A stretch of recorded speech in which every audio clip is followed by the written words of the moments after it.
Rao Nordic had already warned about cutting electricity supplies over the weekend. The company says it had not been paid for previous deliveries even after repeated warnings. Energy imports from Russia account for 10% of Finland's total consumption. The Finnish grid operator says that it wouldn't be a problem for them to replace the Russian supplies with an alternate source. Meanwhile, Turkish President Recep Tayyip Erdogan has said that it is not possible for Ankara to support Sweden and Finland in their move of joining the transatlantic military alliance. The president said that Ankara does not have positive views on this accession and also indicated that Turkey could use its status as a member of the alliance to stop the admission. The Turkish leader further explained his opposition by citing Scandinavian countries' alleged backing for Kurdish rebel groups whom Ankara considers to be terrorists.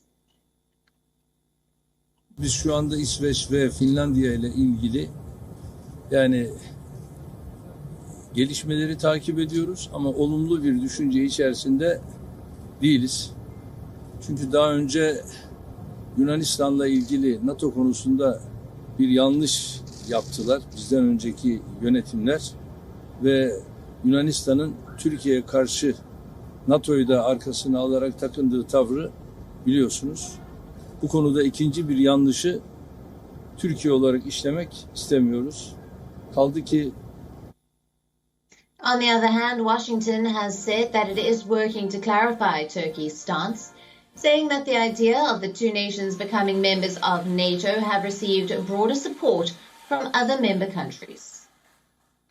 Look, So we are working to clarify Turkey's position. We would refer you to the Turkish government for more information on their views. I think there's no question, and you've seen this from the public statements of a number of NATO leaders, that there is broad support from NATO member countries in Finland and Sweden's, desire or interest, stated interest in applying to join NATO. But we are continuing to work with Turkey, and I would point you to their representatives.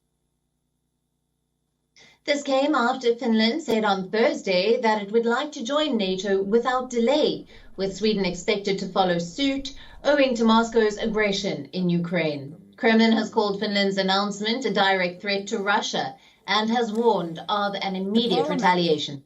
The decision by the two Nordic countries to abandon their neutrality would be one of the biggest shifts in European security in decades.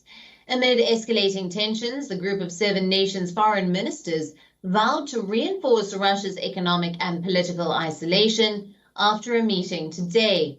The G7 pledged to continue supplying weapons to Ukraine while working towards easing global food shortages stemming from the war.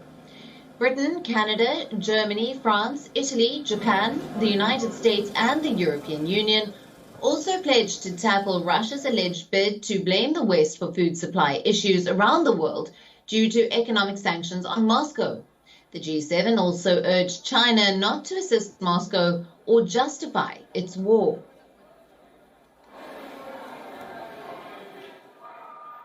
Wir haben in unserer heutigen Erklärung deswegen noch einmal sehr, sehr deutlich